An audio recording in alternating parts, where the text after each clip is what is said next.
pick up here. This is where we left off yesterday about water and its unique properties. So again, water is 100% essential for life. Water has a bunch of unique properties. We had discussed yesterday about how water, because it is a polar molecule, meaning it doesn't share its electrons equally, that we had discussed how it has these hydrogen bonds. And we had also talked about how those hydrogen bonds is what, in that little video that we had seen, was kind of what makes it capable for water to be less dense when it's in solid form. We also know that these hydrogen bonds are what gives water its surface tension, which means that certain insects can walk on water. We talked about how these polar bonds, because water is polar, means that water is really, really good at dissolving hydrophilic substances. And those hydrophilic substances are substances that are either polar or they are ionic, and that substances are hydrophobic, meaning they repel water. And we had talked a little bit about how that's kind of the stuff that we use to treat our shoes. Like if we buy leather shoes or canvas shoes, they give us that spray stuff to make the leather or the canvas waterproof. And pretty much that's an oil. It's usually mink oil because it is hydrophobic. It will repel the water, making your shoes waterproof. So we are going to pick up now with the universal solvent. So water's polarity, again, it goes back to water's polarity, gives water the ability to dissolve both ionic compounds and other polar molecules. For living things, all of our chemistry, all of the things that keep us alive, remember, going back to the characteristics of life, go back to the cellular level. Remember from middle school that your cells have this liquid stuff inside of them called cytoplasm. That's mostly water. So for all of your biological reactions, all of your reactants are dissolved in, for the most part, your cells. And again, that's mostly water. That is important that now water is considered to be the universal solvent because it can dissolve most things, which means it can introduce vitamins, minerals, and a whole bunch of stuff that you need for life processes into your cells, into your systems. And that's true for any living thing, not just humans. We call water the universal solvent because it can dissolve more substances than any other liquid that we know of. And that dissolving stuff is what's super important to get things moving in terms of life processes. So down here in this graphic, we have solution, right? The solution is a anytime we dissolve something, we have a solution. So water or whatever you are dissolving in would be the solvent. This is one of your vocabulary words. Um, Oops, did not mean to do that. Whatever is being dissolved is the solute. So if you, for example, if you've ever made Kool-Aid, right, you add sugar to the water if you make it from the packages. And then as you that water dissolves, as the water is dissolving the sugar, the water is the solvent, the sugar and the Kool-Aid mix is the solute, and then the Kool-Aid that you end up making ends up being a solution. Okay, moving on. Oh, there was a question perhaps? Okay. Okay, Anna, I just need you to say that verbally so I can fix your attendance. Awesome sauce. Thank you. All right. So, cohesion. So, one of water's most awesome characteristics is a property called cohesion. Cohesion is the ability of molecules to stick to other molecules that are the same. So, it's water's ability to stick to other water molecules. Water is extremely cohesive. That means that water can stick to itself. If you've ever paid attention, like if you've ever spilled water, which I'm sure we all have, water tends to form little beads, right? So if you spill it on a smooth surface, like maybe a tile floor or a wood floor or a kitchen counter, water tends to like make like little circles. It tends to bead up. The reason why it makes these little beads on smooth surfaces is because of this property of cohesion. Water will stick to itself. And again, big surprise, water is cohesive because water is a polar molecule. Water sticks to itself because remember, in that polar molecule, the oxygen is slightly negative, the hydrogens are slightly positive, and then when water is around itself, again, opposites attract. So the slightly negative side and the slightly positive side are attracted to each other in that hydrogen bond that we talked about yesterday, and that's why water is cohesive. Okay. The cohesive, and we talked a little bit about this the other day in the video, the cohesive nature of water produces a force called surface tension. But again, surface tension is a product of the hydrogen bonds, which are a product of polarity. It all goes back to polarity of this molecule. So the fact is, water has surface tension. And this is because of the high attraction, these hydrogen bonds between the molecules. Okay. Water has a really high surface tension compared to other liquids. Now, I am sure that at some point, if you are a very active person in the summer, I am guessing at some point you have gone swimming in a swimming pool. And I am guessing that at some point you probably jumped into the swimming pool. At least most of us have. Um, when I was in high school, I was on the swim and dive team. And one of the worst things that you can do as a diver is hit the water wrong. Because if you hit the water wrong, or like if you belly flop, God forbid you do that, and you smack into that water, it hurts. It hurts a lot. And the reason why it hurts is because of surface tension. It's like you're smacking into a surface. Now everybody's like, "Oh, well, if you fall in the water, you'll be okay." And I'm sure you've heard stories about people falling from really high heights into water and breaking their legs and things like that. And by the way, that is true. It can happen. If you jump from high enough into water, you can actually kill yourself. Um, and there have been instances where and I'm not, trying to make fun or like make light of it, but there have been instances of people jumping into water trying to save themselves from, like a burning bridge or whatever. But the bridge is so high up that when they actually hit the surface of the water, they hit with such a high force that the person actually dies. And again, this is because of surface tension. That surface tension is no joke. And if you've ever belly flopped, you know what I'm talking about. That hurts. Again, when I was in high school and I was on the swim and dive team, I actually gave myself a black eye hitting the water wrong, which was kind of hilarious because I like fractured my orbital ridge, the muscle that's kind of not the muscle, but the bone around your eye socket. I actually fractured that hitting the water really hard, and that's again, it's just surface tension. It's those little hydrogen bonds that are kind of little weak bonds, but it's enough cohesion in water to create a strong enough force. And it was a strong enough force to break my orbital ridge. Adhesion, on the other hand, is the ability of water to attract different surfaces. So water sticks to different surfaces through the process of adhesion. If you guys remember, a few years back, there was that really, it was a silly TikTok going around about, is water wet? And the answer is yes, because water is adhesive.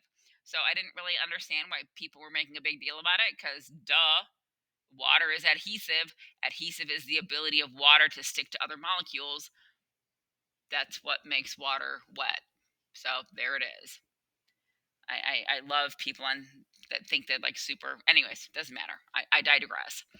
Adhesion is the ability for water molecules to be attracted to different substances. So basically, water sticks to things, which is important because, again, In situations like the desert, where there's hardly ever going to be any groundwater for plants to take up, like cactuses and things like that, um, a lot of those plants will actually take their water from the air in the evening and at night when the sun's not out, because there always is a little bit of moisture in the air. So when that air hits the cactus, the water sticks and they're able to keep hydrated that way. So plants have something that we call capillary action. Adhesion is responsible for plants being able to keep water into themselves. Because keep in mind, gravity wants to pull everything down. Like that's what gravity does. But we know that water goes up through a root system, it goes against gravity. Okay? This is capillary action in plants is a combination of adhesion and cohesion. So I want you to think about that. Cohesion and adhesion is possible because of the polar nature of water, these hydrogen bonds that form because water is polar. If water wasn't polar, we couldn't have plants because they would have no way of getting water into themselves. Cohesion and adhesion in this concept called capillary action allows water to rise up through a plant's root system into their body, if you will, and hydrate the plant. So the force that draws water from the roots into the stems and leaves, again, is this thing called capillary action. Cohesion holds the water together because water sticks to itself. Adhesion allows the water to stick to the plant itself as it makes its way up from the roots into the stems, the leaves, the flowers, etc. Again, not possible to have plants without the polar nature of water. So when we talk about how water is necessary for life, literally life wouldn't even exist if it wasn't for water. All right. Density. Water is one of the only substances that we know of which is less dense in its solid form than in its liquid form. Normally, if I have something that's solid and something that's liquid, the solid is always more dense. But as water freezes, it becomes more spaced out and it floats. And that's a good thing for life because as ice freezes, like on the lake or on the ocean during the wintertime, it creates like an insulation layer, and all of the fish and the plants and everything that lives in the water can then just keep living their little best aquatic life under that layer of ice. If it froze the other way, if it froze from the bottom up, like most things freeze, all of those organisms would be exposed to the cold winter and would probably die. So, again, this polar nature of water allows these hydrogen bonds allow these molecules to get further apart as we freeze it. It becomes less dense, it floats, and that simple thing about ice floating is what helps keep aquatic life alive during the winter, which is amazing if you think about it. One little molecule, polar molecule, all of these things happen because of the fact that oxygen doesn't want to share its electrons equally. All right, heat capacity. This is one of those things that like I never understood when I was a kid.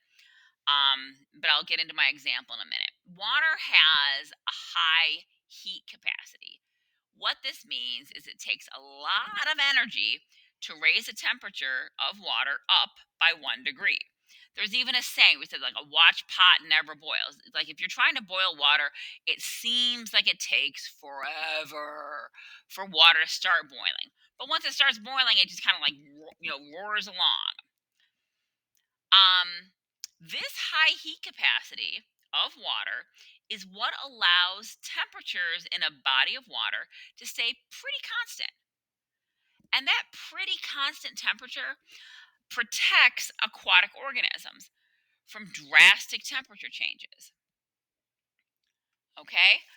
Also, this also means that you and I, because we're mostly water, if we go outside in the hot, hot heat, our temperature, yeah, we might feel a little cold, but our temperature internally, homeostasis, pretty much stays the same because water has this ability to mitigate and keep temperatures fairly stable. Okay? So, water absorbs heat and it can regulate the temperature within a cell. And we know that all life ultimately is cellular.